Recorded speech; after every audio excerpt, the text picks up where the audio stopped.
Hey YouTube, just wanted to make a quick video of my 2016 F-150 with 275, 75 R18s with a 2-inch level and 1.5-inch wheel spacers, hub-centric wheel spacers.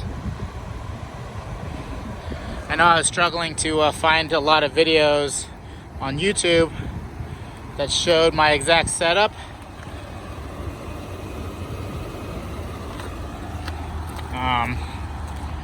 No issues with rubbing or anything like that. I think 33s you can safely go without a 2-inch level.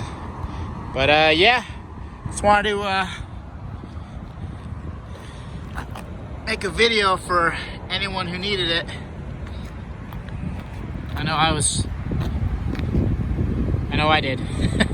Alright, have a good one.